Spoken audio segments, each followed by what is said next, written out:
Scott County Sheriff Kenneth Hughbanks. He's now the sixth person charged with a crime stemming from the public corruption investigation into disgraced former Clark County Sheriff Jamie Knoll. Knoll's payments to Hughbanks led investigators to his door. Ultimately, Wave News troubleshooter Mark Stevens says that investigators found evidence Hughbanks didn't pay taxes on $150,000 over a 3-year period. Yeah, Knoll's $250,000 in payments to Hughbanks' company with little supporting documentation got investigators digging.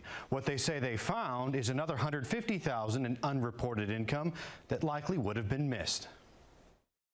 You did make false tax returns in 2019, 20, and 21, or make false statements in tax returns in 2019, 2020, or 21. Judge Jason Mount read the charge against Kenneth Hughbanks, former Scott County Sheriff, now defendant in a tax evasion case.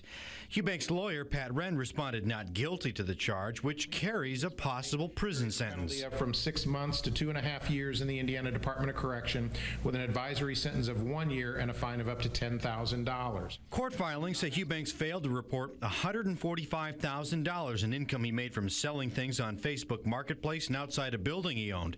The bulk of his unreported income was $123,000 in payments he made to himself or his wife from his godmother's bank account, who has dementia.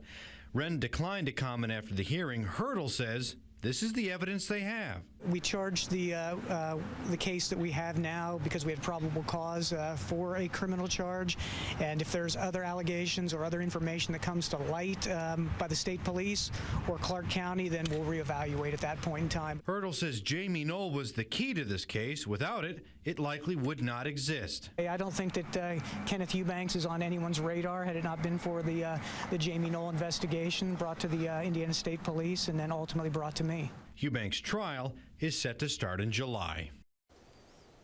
Hurdle says he'll also be back in Clark County next month for a hearing involving Misty Knoll, Jamie Knoll's estranged wife. He said they've been negotiating a possible plea deal. Mark Stevens, Wave News.